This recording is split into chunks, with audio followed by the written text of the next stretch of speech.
Hello everybody, welcome to the latest edition of the Physics Corner. This is a video series in which we set up and solve simple physics problems for introductory classes. I'm your host, Dr. Christopher Sorolla. Today we're taking a look at resistors in various combinations, series and parallel both. Let's set up our problem. So, let's suppose we have a power supply which we've set to 8 volts, and we connect it to two separate resistors. The first resistor is 24 ohms, the second resistor, 16 ohms. First, we'll set it up in a series pattern, and then we'll see what results for the current and the effective resistance of that circuit.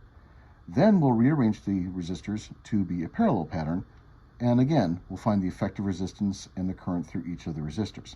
So that is our task. All right, we'll do this in turn, each of these. All right, so we'll call part A the series resistance. Now, in each of these pictures, I'm only showing the resistors, just to remind everybody how I do this. These ends of the wires are eventually connected to the battery or power supply. I'm just saving space by not drawing those, okay? But they are eventually connected, so we do have a complete circuit in our problems. All right, part A, we already have the circuit picture looking like this, and effective resistance for resistors in series is about as easy a calculation as you'll ever have. It's simply the sum of the two resistances. So 24 plus 16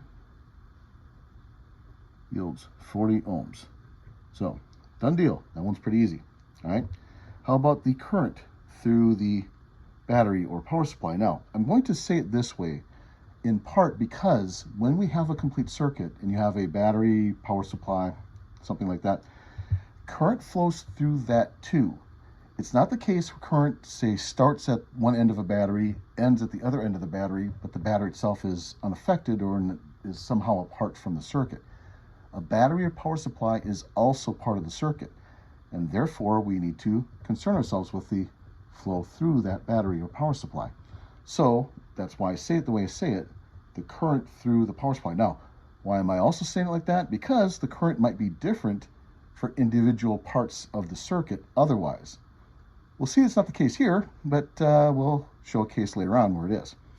So, to go to that then, the current through the power supply is the voltage supplied divided by the effective current. So, it is 8 volts divided by 40 ohms. You notice I'm choosing numbers that are relatively easy to work with. 8 over 40 is 1/5, or if you prefer, 0.2. And the units are amperes or amps. Okay. Now, next statement, which is not much of a statement for calculation, but is easy to see here. Because current is a flow, we do not divide the current up into, say, R1 and R2. That's not what happens. The best way to think of current in this situation is that current is the flow of electrons through the circuit. So if 0.2 amps worth of current is flowing through the power supply, then the same 0.2 amps has to flow through R1, and the same 0.2 amps flows through resistor 2. So there's no calculation to make. It is a statement to discuss, but not a calculation that you need to make. And in this case, both currents are 0.2 amps. So current, in other words, doesn't get used up, right? That's not what current is.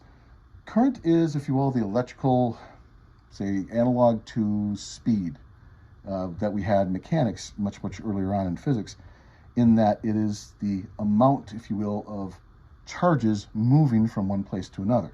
So it's very similar in those respects. It is, of course, different in others, but in this case it is.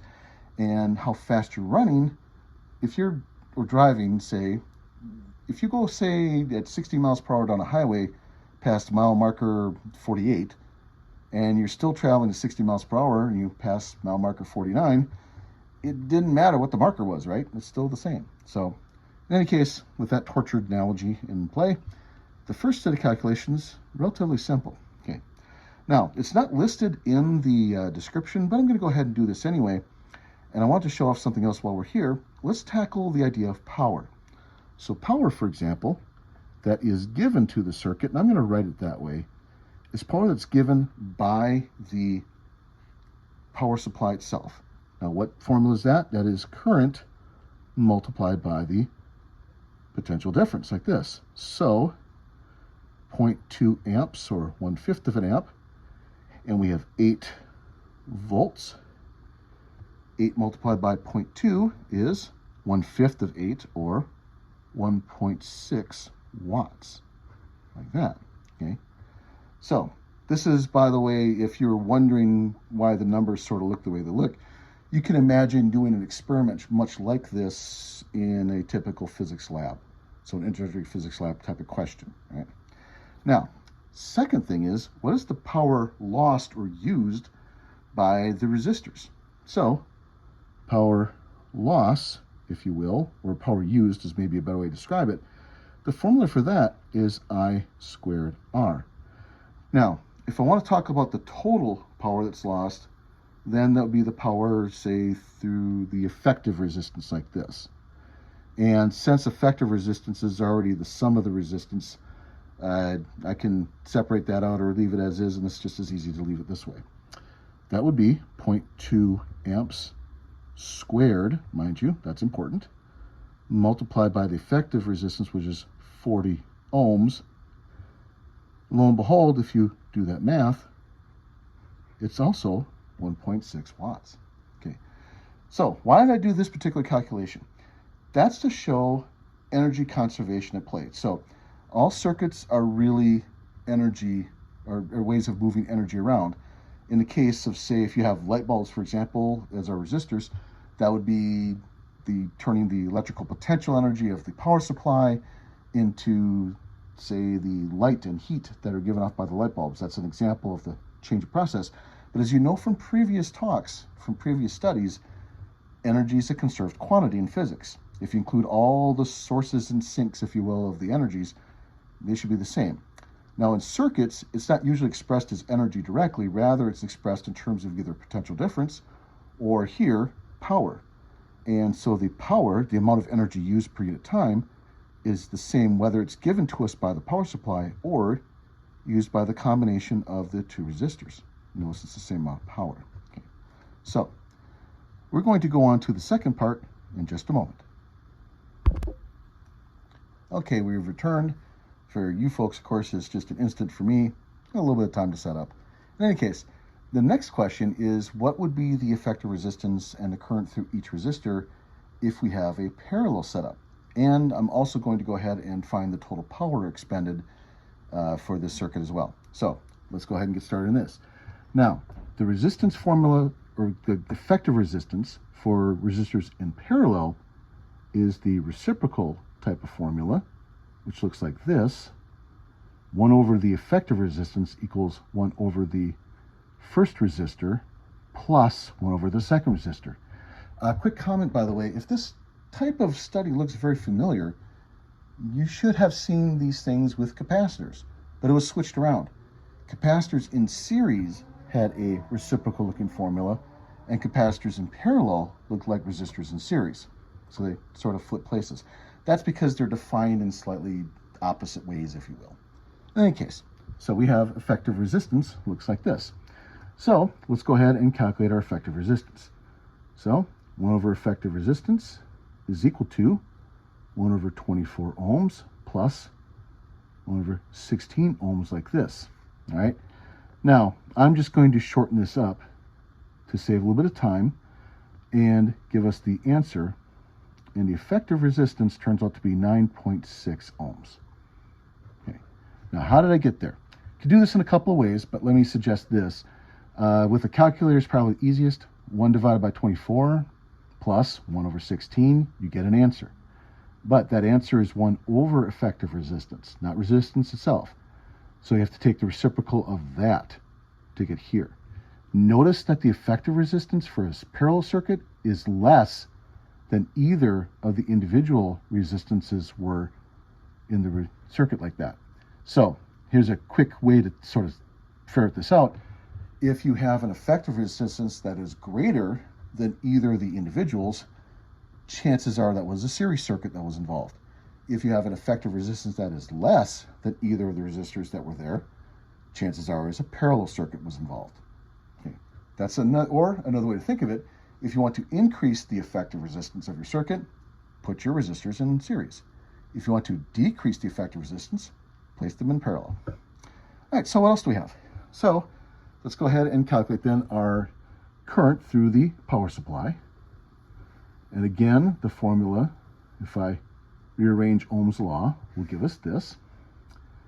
It's still an 8-volt battery, and now it's 9.6 ohms like that. And the answer you get is 0.83, repeating, amps, or if you prefer, and this might come in useful to cite it this way, 5/6 of an amp. Now I'm going to play with this version. You'll see why in a moment. But depending on what your instructor prefers, they may prefer you to write it in decimal form, and it would look something like this. Okay, so that's the current. Now, one thing to take a look at compared to others, if we look back at our result for the previous, we had 0.2 amps here.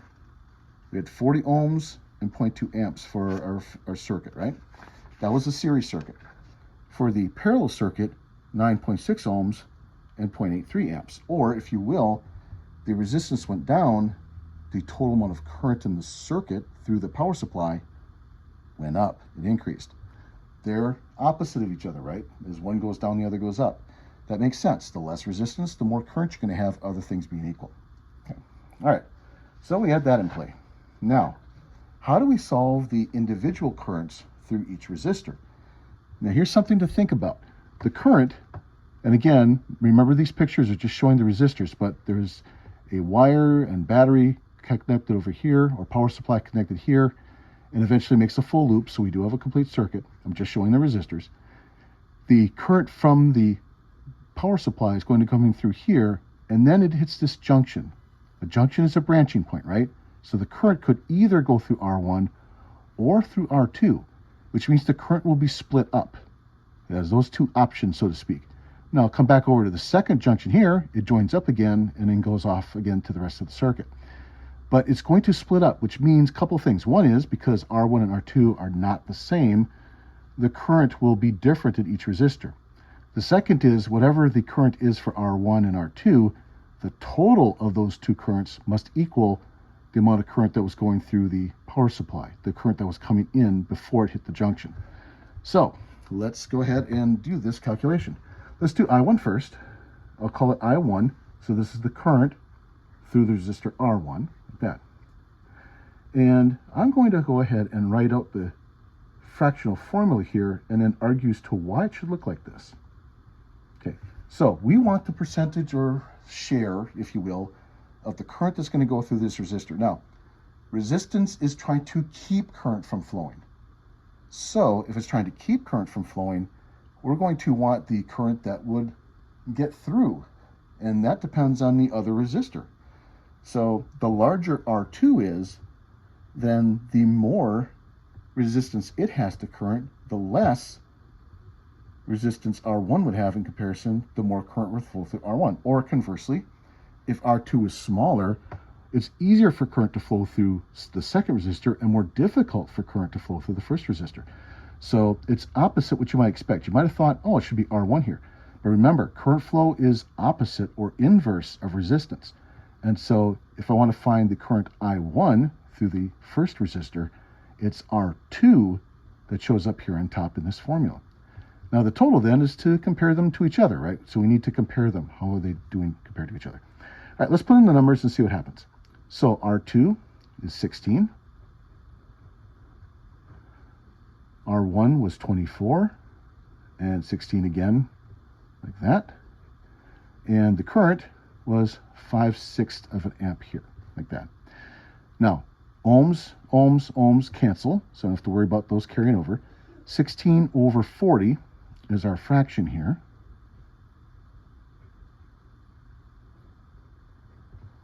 Now, if I write it as fractions, I can avoid worrying about the significant figures until it's time to round off. That's partly why I'm doing this. 16 over 40, if you look very carefully, both of those numbers are divisible by 8, right? So 16 divided by 8 is 2.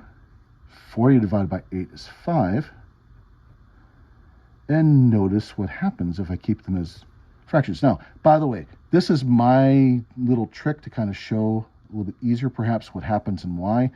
But if you put this in your calculator in decimal form and this as well, you'll still get the correct result. So it's not something you have to do. but I like doing it this way sometimes to make it easier for me to see why things happen the way they do. So in this particular case, if you look carefully, this 5 and that 5 cancel. I get 2/6 of an amp, or if you prefer, 1/3 of an amp, or of course 0.33 amps. And that would be the answer there. Okay. I'm going to use that one or come back to that in a little bit. Now that we've seen how that works, let's do I2. Same argument. Because current and resistance are sort of opposites, if you will. If I want the current through resistor 2, it's the resistance of number 1 that's on top in this case. And so the formula looks like this. This is its share.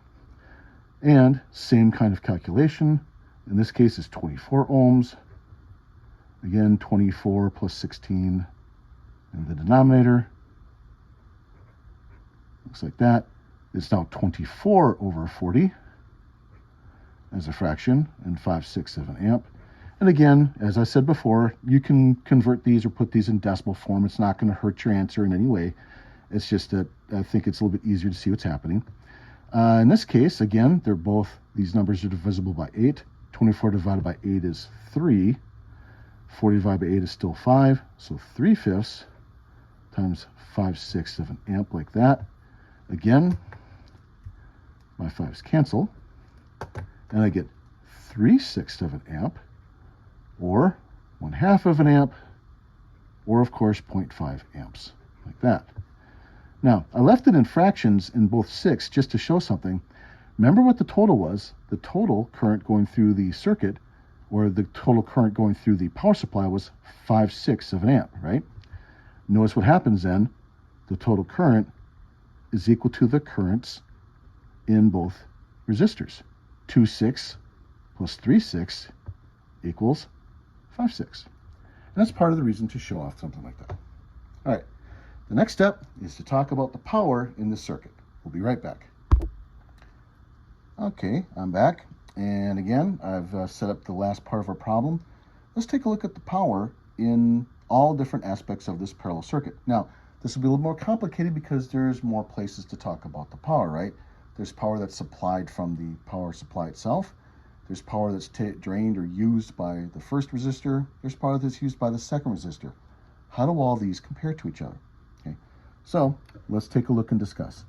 So first of all, the power that is gained or given from the power supply, like that. Again, the formula for the power delivered to the circuit is I delta V. We found earlier that that was 5/6 of an amp, and the voltage was 8 volts coming from our power supply. If you do this, you'll end up with 20/3 or 2.67 watts. Okay. Oh, excuse me, sorry, 6.67 watts. Sorry, I miscalculated. 6.67 watts. There we go. All right, so 6.67, that's what we get. Now, there's a couple of different ways to go about the total power from this, but I wanted to show off the individual power that is used by each individual resistor and then see what we can do with that. So let's do the power from resistor 1. Now, when power is used, the formula is not IV or I delta V, it's I squared R. If it's power that's used by resistor 1, then it's the current through resistor 1 squared and the resistance of resistor 1, like that. So this is just the power going through that first resistor. All right, so what do? Well, I'm going to use fractions again. So we have 1/3 of an amp, that is quantity squared, mind you, then multiplied by 24 ohms. Okay, so those are our two numbers. All right, so what does this look like? 24 over 9, if you will, so far, all right? Now, both of these numbers are divisible by 3, so 24 divided by 3 is 8, 9 divided by 3 is 3, so we get 8/3 of a watt, or if you prefer, 2.67 watts. And yes, that's where I got that number from before. My brain leaped ahead a little bit. All right, now that's the power through this resistor. What do we think the power will be going through that resistor? Now, if you're paying close attention, you could probably already tell me the answer in a really short, simple calculation. But let me go ahead and do the long way around just to prove it. So, the power through resistor 2, same logic, is I2 squared R2 like this. Okay. In that case, it was 1/2 of an amp squared and 16 ohms like this. So we get 1/2 squared is 1/4 times 16. 16 over 4, no surprise, hopefully, 4 watts. And I'm playing a little fast and loose with my significant figures. Let me put an extra 0 there to make that real obvious. Check out something. Power 1 plus power 2 is equal to 2.67 plus 4, or 6.67 watts. Again, we have energy conservation showing up. It doesn't matter what kind of circuit you have. Makes no difference. If you have a complete circuit and you account for all the sources and sinks, or all the ways of supplying the circuit with energy, all the ways that energy gets used in the circuit, if you put all those together, the powers will always do this. You always get the total power supplied equals the total amount of power used. Okay, that's just an electronic version of energy conservation. All right. One last thing to talk about before we leave off for today. We did this calculation for power for the other circuit, right? And I wanted to bring that one back. So when we had the series circuit, the power, whether it was given to the circuit or lost by the circuit, was 1.6 watts. For the circuit that's a parallel circuit, it's 6.67, which is a lot larger. So there's a couple things happening. One of those things that's happening is that while the resistance of a parallel circuit decreases the total resistance, it increases the current that's going through the power supply, and even more importantly, in practical terms, increases the amount of power that's being used. So parallel circuits have some advantages. For example, if one bulb in a parallel circuit breaks or fizzes out, the other bulb will keep on going. It will stay lit. So that's nice. You see that in certain kind of lighting systems. Say like in a classroom, you have fluorescent lights above your heads. Those are on parallel circuits. The downside to parallel circuits is that they use more power. So there's no such thing as one thing that does everything well, right? So you get convenience on one side, more power used on the other side with parallel circuits. In any case, that's it for today. So our videos are funded by the University of Mississippi and University of Southern Mississippi. Technical support is from Sydney Gauchow and Sophia Turner. I'm your host, Dr. Christopher Sorolla. As always, thanking you for your attention, and clear skies, everybody.